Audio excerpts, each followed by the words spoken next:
विजयपुरा ज़िले के ददामट्टी गांव की शारदा नामी खातून ने गुज़िश्ता माह 23 तारीख को विजयपुर ज़िला अस्पताल में जुड़वां बच्चों को जन्म दिया, जिसमें एक लड़का और एक लड़की थे। डिलीवरी के बाद शारदा को बहुत ज़्यादा ब्लीडिंग हो रही थी, लिहाजा बाहर से खून मंगवाया गया। शारदा का ब्लड ग्रुप ए पॉजिटिव था, लेकिन अमले ने गलती से ए पॉजिटिव के बजाय बी पॉजिटिव खून का इस्तेमाल किया, जिसके नतीजे में वो शदीद बीमार हो गईं और इलाज के लिए विजयपुरा शहर के एक प्राइवेट अस्पताल में दाखिल कराया गया।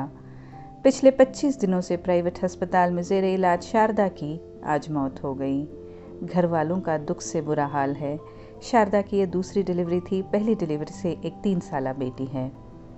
सर्जन शिवानंद मास्तीहोली का कहना है कि शारदा की मौत के बाद 4 लोगों को सस्पेंड कर दिया गया है और अगर पोस्टमार्टम रिपोर्ट में डॉक्टरों की गफलत पाई गई तो उनके खिलाफ भी कार्रवाई की जाएगी। विजयपुर ज़िला अस्पताल के मैटरनिटी वार्ड के डॉक्टर की लापरवाही से एक खातून की मौत हो गई, जिसके 2 नवजायदा बच्चे और एक 3 साल की बेटी मां की मोहब्बत और शफकत से महरूम हो गए। वैद्य नारायण हरि कहते हैं कि डॉक्टरों में भगवान का रूप होता है और डॉक्टर मरीजों की जिंदगियों से ना खेलें। ಹೆಣ್ಮಗಳಿಗೆ ಭಾರಿ ಅನ್ಯಾಯ ಆಗಿದೆ। ಏನಪ್ಪ ಅಂತಂದ್ರೆ ಆಕಿ ಬಾಣಂತನಕ್ಕೆ ಅಲ್ಲಿ ಬಂದಿದ್ಲು। ಬಾಣಂತನಕ್ಕೆ ಬಂದಾಗ ಅಲ್ಲಿ ಬಾಣಂತನ ಆಗ್ಯದ, ಅವಳಿ ಜೋಳಿ ಮಕ್ಕಳಾಗ್ಯಾವ। ಆ ಟೈಮ್ದಾಗ ಬ್ಲೀಡಿಂಗ್ ಹೋಗಿರ್ತದೆ ಹೆಣ್ಮಕ್ಳದ್ದು, ಅದು ಪ್ರಸವಿಸೋದು। ಆ ಪ್ರಸವದೊಳಗೆ ಬ್ಲೀಡಿಂಗ್ ಭಾಳ ಹೋದಾಗ ವೈದ್ಯರು ಏನು ಹೇಳ್ತಾರೆ, ಈಕಿಗೆ ರಕ್ತ ಹಾಕಬೇಕು ಅಂತೇಳಿ। ರಕ್ತ ಹಾಕಬೇಕಾದ್ರೆ ಆ ಬ್ಲಡ್ ಗ್ರೂಪನ್ನು ಚೆಕ್ ಮಾಡ್ತಿರ್ತಾರೆ, ಯಾವ ಬ್ಲಡ್ ಹಾಕಬೇಕು, ಯಾವ ಬ್ಲಡ್ ಅದ ಅವರಿಗೆ ಆ ಬ್ಲಡ್ಡನ್ನೇ ಹಾಕಬೇಕು ಅನ್ನೋ ಒಂದು ಇದು ಇರ್ತದೆ। ಆಕೆಗೆ ಇದ್ದಿದ್ದು ಎ ಪಾಸಿಟಿವ್ ಬ್ಲಡ್, ಆ ಎ ಪಾಸಿಟಿವ್ ಬದಲಿ ಬಿ ಪಾಸಿಟಿವ್ ಬ್ಲಡ್ ಹಾಕ್ಯಾರ। ಅಂದರೆ ಹೆಂಗಪ್ಪ ಅಂತಂದ್ರೆ ಈಗ ಡಾಕ್ಟರ್ ಹೇಳಿ ಹೋಗಿರ್ತಾರೆ, ಅಲ್ಲಿ ಯಾರೂ ಡಾಕ್ಟರ್ ಇರೋಂಗಿಲ್ಲ, ಅದ್ರ ಬದಲಿ ನರ್ಸ್ಗಳೇ ಅದನ್ನೆಲ್ಲ ಟ್ರೀಟ್ಮೆಂಟ್ ಚಾಲು ಮಾಡಿರ್ತಾರೆ।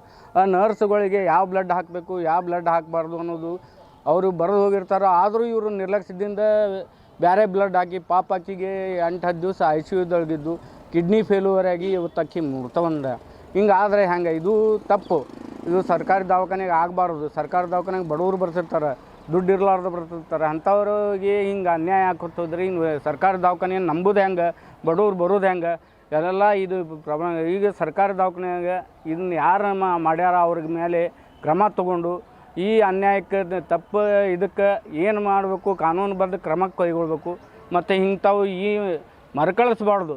ಯಾವತ್ತೂ ಅಲ್ಲಿ ವೈದ್ಯರು ಏನೇ ಆಗಲಿ ಡಾಕ್ಟ್ರು ಅವರು ಖುದ್ದು ತಾವು ನಿಂತು ಇಂಥ ಸೀರಿಯಸ್ ಪೇಷಂಟ್ಗಳನ್ನು ನೋಡ್ತಿರ್ಬೇಕು।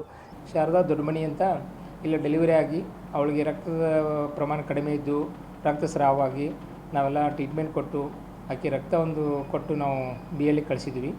ಅಲ್ಲೇ ಅಡ್ಮಿಟ್ ಇದ್ದು ಹೋದ ತಿಂಗಳು 23 ತಾರೀಕಿನಿಂದ ಇಲ್ಲಿವರೆಗೆ ಅಡ್ಮಿಟ್ ಇದ್ದು ಭಾಳಷ್ಟು ಇಂಪ್ರೂವ್ಮೆಂಟ್ ಆಗಿದ್ದರು ಅವಳು।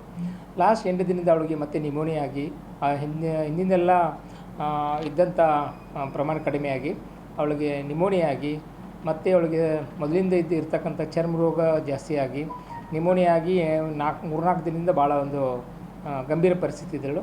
ನಿನ್ನೆ ರಾತ್ರಿ ಅವಳು BLಲ್ಲಿ ತೀರ್ಕೊಂಡಾಗ ಅವಳಿಗೆ ಸಂಪೂರ್ಣ ನಮ್ಮ ಸರ್ಕಾರದಿಂದಲೇ ವೆಚ್ಚವನ್ನು ಭರಿಸಲಾಗಿದೆ ಮತ್ತು 2 ಮಕ್ಕಳು ಆರೋಗ್ಯವಂತವಾಗಿದ್ದಾರೆ, ಅವ್ರಿಗೂ ಡಿಸ್ಚಾರ್ಜ್ ಮಾಡಲಾಗಿದೆ। ತಾಯಿ ತೀರ್ಕೊಂಡಿದ್ದಕ್ಕೆ ಕಾರಣ ಹುಡುಕಲಿಕ್ಕೆ ಯಾಕಪ್ಪ ಈಗ ಇದಕ್ಕೆ ಮುಂಚೆ ನೋಡ್ತಿರ್ಬೋದು, ಒಂದೇನು ರಕ್ತ ಬಂದು ಬೇರೆ ಕೊಟ್ಟಿದ್ದಕ್ಕಾಗಿರ್ಬೋದ್ರ ಪರಿಶೀಲನೆ ಮಾಡಿ 4 ಜನ ನಾವು ಸಿಬ್ಬಂದಿ ಈಗಾಗಲೇ ಸಸ್ಪೆಂಡ್ ಮಾಡಿದ್ವಿ। ಆಮೇಲೆ ಆ ಸಿಬ್ಬಂದಿಯನ್ನು 3 ಮಂದಿ ಟರ್ಮಿನೇಟ್ ಮಾಡಿ ಒಬ್ಬರಿಗೆ ಸಸ್ಪೆಂಡ್ ಮಾಡಿದ್ವಿ। ಅದು ಅಲ್ಲದೆ ಅವಳಿಗೆ ಮತ್ತೇನೋ ಕಾರಣ ಇರ್ಬೋದು ಅಂತ ಹುಡುಕಲಿಕ್ಕೆ ಈ ಡೆತ್ ಆದಮೇಲೂ ಕೂಡ ಅವಳಿಗೆ ಪೋಸ್ಟ್ ಮಾರ್ಟಮ್ ಕೂಡ ನುರಿತ ಒಂದು ಫಾರೆನ್ಸಿಕ್ ನ್ಯಾಯಶಾಸ್ತ್ರ ವೈದ್ಯರ ಮುಖಾಂತರ ಪೋಸ್ಟ್ ಮಾರ್ಟಮ್ ಮಾಡಿಸಿದ್ವಿ ಇವತ್ತು। ಪೋಸ್ಟ್ ಮಾರ್ಟಮ್ ಮಾಡಿ ಅದರಲ್ಲಿ ಏನಾದರೂ ತೊಂದರೆ ಬಂದರೆ ವೈದ್ಯರ ನಿರ್ಲಕ್ಷ್ಯ ಕಂಡು ಬಂದರೆ ಅವ್ರ ಮೇಲೆ ಸರ್ಕಾರ ಗಂಭೀರ ಒಂದು ಸ್ವರೂಪದಂತ ತಿಳ್ಕೊಂಡು ಅವ್ರ ಮೇಲೆ ಆ್ಯಕ್ಷನ್ ತೊಗೋತೀವಿ।